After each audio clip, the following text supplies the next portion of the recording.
get the. All right. G'day, me and my wellness. This is the number 8 episode of Me and My Health Up. Today we're privileged to have back Mitch Hooper from Exercise Physiology with Longevity. So how are you, Mitch? Yeah, I'm good. I appreciate being 25% of the podcast guests. Let's keep the ratio up. That's good. You're a champion because you're an ill supporter. That's why I've got you. Yeah, that's right. That's right. It's a good time for that. Yeah, we're on a roll actually. We're free zip, and hopefully we'll get another win against the Manly Sea Eagles this coming Saturday. So yeah, that's right. Yeah, I look after my fellow Eel supporters. Hey, Mitch, we touched on in the last episode that you're this marathon runner turn power lifter. Now, I want to hear the story behind this, and I'm sure the viewers want to hear your story. Sure. Well, it starts a bit before that. So I played American football at uni, and then I was done with that, and then I put on about 30 kilos in 3 months. And I obviously knew that something had to change. I was still interested in fitness. It's just my undying love for food was never going to go anywhere. So I knew I needed to combat that somehow. So I lost heaps of weight, entered a bodybuilding contest. And then from there, I just couldn't stop eating. I was ravenous. So I thought a great way to combat that would be marathon running. And marathon running was too much. I got bored of it after a while. And then I decided, powerlifting, embrace the body type. So it all revolves and relevant for the podcast, but it all revolves around eating and eating lots of food. You certainly got the frame that needs lots of calories. So, yeah, that's right. That's right. I can see why they had you in the gridiron team. You're massive units,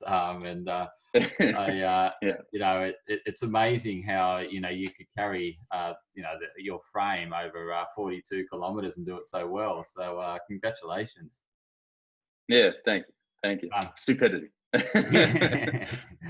Hey, keen to find out your underlying philosophy around health and wellness. We didn't touch on that in the last episode, so please share with us your philosophy. Yeah, right. Okay. So I'd say number one thing that's most important for everyone in general is to move more.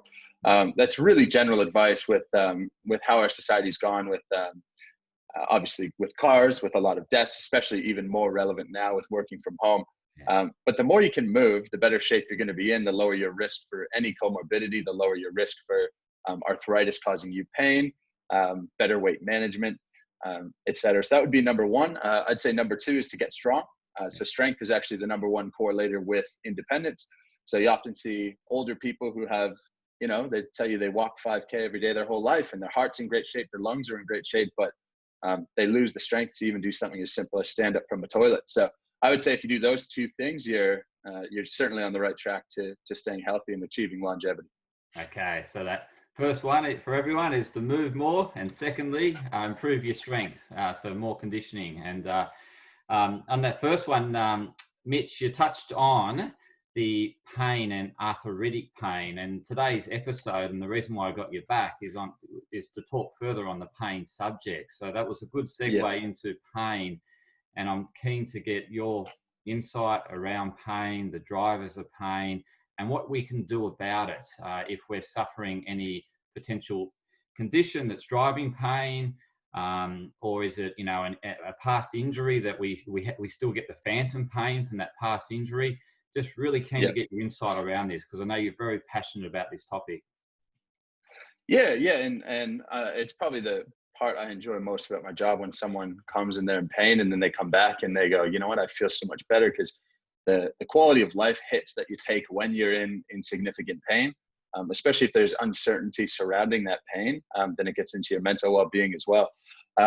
So it goes hand in hand with the kind of movement away from looking at imaging to diagnose your source of pain. So a lot of the time we only have one spine, and so you get a scan of your spine and you go, oh, okay, your discs are degenerated and that's why you're in pain. But there's also several people with an identical scan that are in no pain. The same thing, there's a famous study on doing slap tears in the shoulder, which is, don't need to go into detail, but tears in the shoulder that can cause people pain. And people over a certain age, the prevalence was something like 80 to 85% of those people had tears. And the qualifying factor to be in the study was that those people could not be in pain. And so it's very interesting how what's physically going on in the body is actually not always correlated to your sensations. So pain is always a sensation. It's not always damage. Right. Okay. That's a great point, because, obviously it's that sensory neurons giving feedback back to the brain in terms of their feeling some discomfort or, pain associated. And you're saying, well, there can be damage there, but you may not get that sensory feedback to say that it's painful. And some may, so some people can have the tear and experience no pain, and others with the tear experience exacerbating pain. And so That's you're right. either one camp or the other camp. So in terms of, I guess, for you, in terms of what you do, it doesn't matter which camp you're sitting in, whether you've got pain or you're without pain. You've got damage, a torn muscle or tendon. You essentially help that person gain that mobility back. Do you take a different approach with someone who has pain or to someone who doesn't, or how do you approach it? Yeah, so if someone doesn't have pain, then we're still screening their function constantly. And so oftentimes they have ways that they're compensating for a damaged tissue and they don't feel any discomfort at all. If that's the case, we try and build back the function and build back the movements within normal healing times, knowing that they may have an injury there.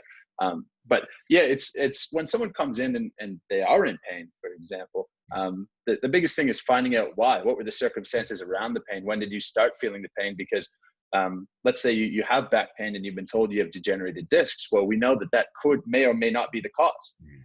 The cause may be that you're inactive. The cause may be that you've had some hugely distressing event in your life.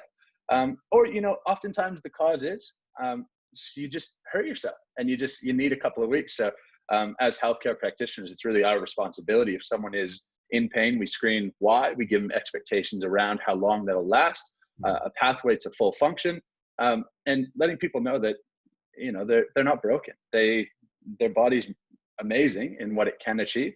And as a downfall of that complex system between the brain and the body is that the brain can sometimes imagine things that aren't there in cases like fibromyalgia, for example.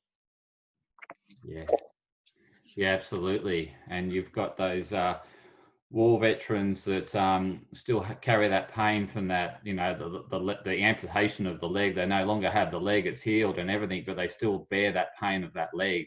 So you have that sort of phantom pain as well. And you raised a really good point. It's around, as you said, when you're with a client who's experiencing pain, it's going back to the time when it happened and what was going on, and potentially that pain may be associated with the emotion around that traumatic event, as opposed to the physical damage. Like you're saying, the physical damage could have well and truly healed to a point that, the person should be experiencing no pain, but they're still carrying the same pain intensity as when it first happened, potentially. Yeah. Well, because it's not always what I'm driving at really is it's not always a mechanical thing. It's not always a tissue that's torn. It's not always X, Y, or Z. And so, for example, someone could be intolerant to spine flexion when they're standing and they bend over and they curl up because they damaged their back from, say, doing a deadlift incorrectly, or they picked up a pen and something happened and they think they have a slipped disc, etc. But you get the same person seated in the same spinal flexion under the same load, and no, that's fine. And so there's different strategies around how to load that, how to introduce that, if it's actually a damaged tissue or if it's a psychological aspect. Okay. And in the case that it's a psychological aspect, do you bring in like a psychologist or a counselor, or, do you refer out to get that element of emotional support? Yeah, so certainly we can, and it really is case by case. And that's the whole definition of exercise physiology. There's no one size fits all. And if something is major, then certainly we work with a full team. But if something is relatively minor, you got to get to know the person, and then it's just a matter of, if they hurt themselves picking up a pen, you explain to them, why'd you hurt yourself picking up a pen? Well, there's an injury risk with picking up very light loads, just like there's injury risk with picking up very high loads, and the safest is actually somewhere in the middle. And you can use it, the same example I gave to you, you can use the seated spinal flexion, and you can put a 2 kilo dumbbell and have them hold that in front of them in spinal flexion. You go, how does that feel? And they go, okay, yeah, that's fine. And then why is that fine now? But the same load when you bend over, that causes pain. So you start to get people around the thought and the idea that, okay, it's not in my head because it's a real sensation, but it is something that is a sensation. It's not a mechanical issue. Yeah. Okay. And so you help you go. Yeah, sometimes it is a little bit of trickery as well to get them there, which I probably shouldn't admit. But if they're very concerned about doing an exercise and they go, no, I'm not doing a deadlift because I hurt my back, and it's not something that I can do. You can easily get them and go, would you mind just picking up that 3 kilo weight and bringing it over here for me? And they go and they grab it, and you're like, you just did a deadlift, right? Isn't that the magic you do? Isn't that that's your secret sauce? It's the Colonel Sanders secret sauce of exercise physiology. Yeah, that's right. Right. But yeah, the mind is just so powerful in deciding what you can and you can't do. And educating is one of the biggest things where that's how you get the fastest results, really.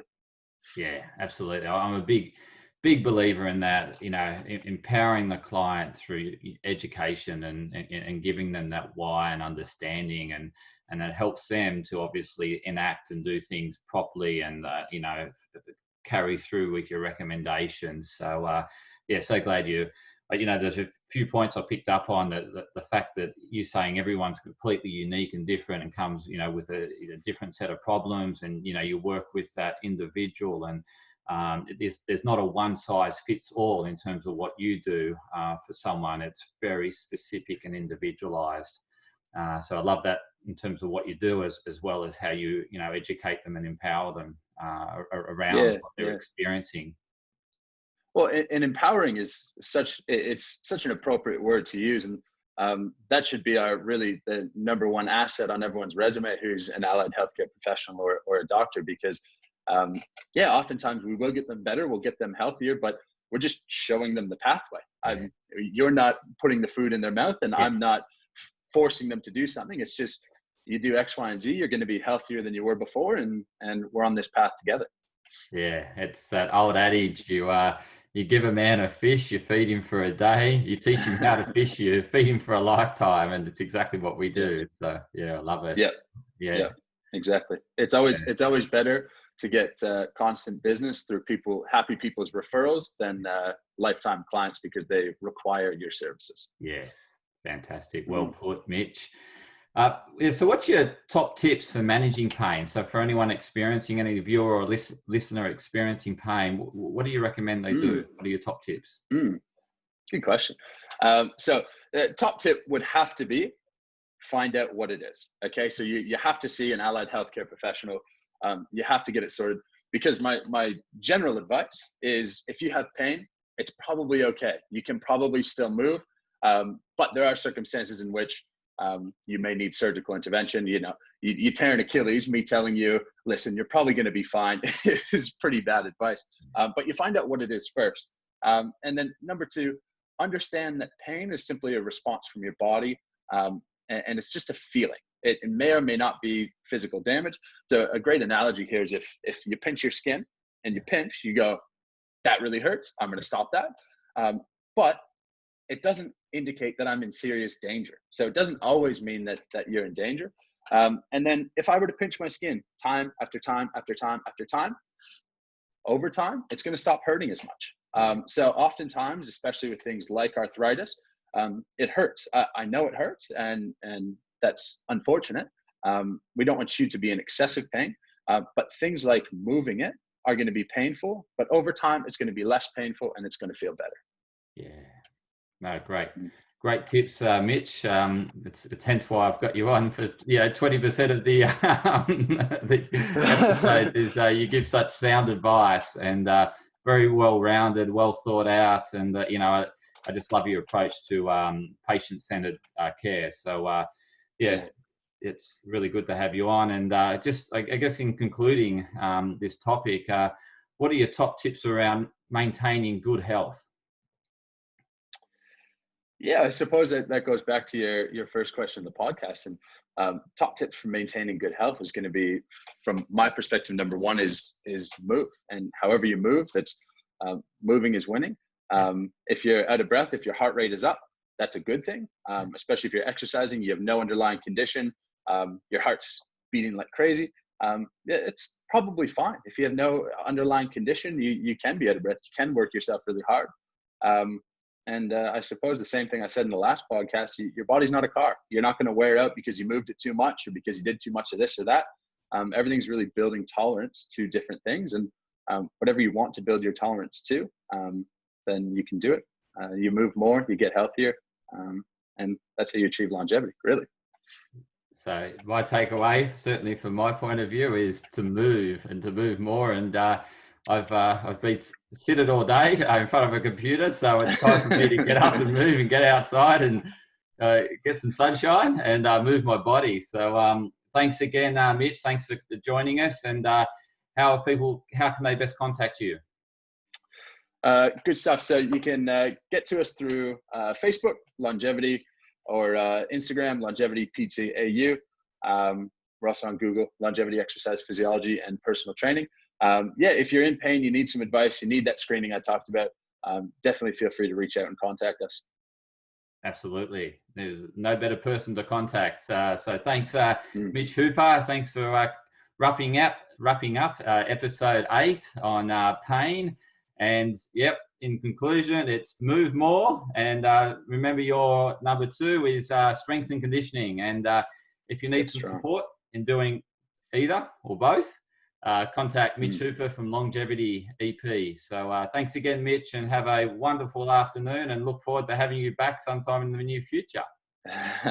Well, we only got a couple podcasts to go to keep up the ratio. Thanks a lot. Absolutely. And go those Eels. 4 on the trot. That's right. Take care, mate. Speak soon. Have a good day.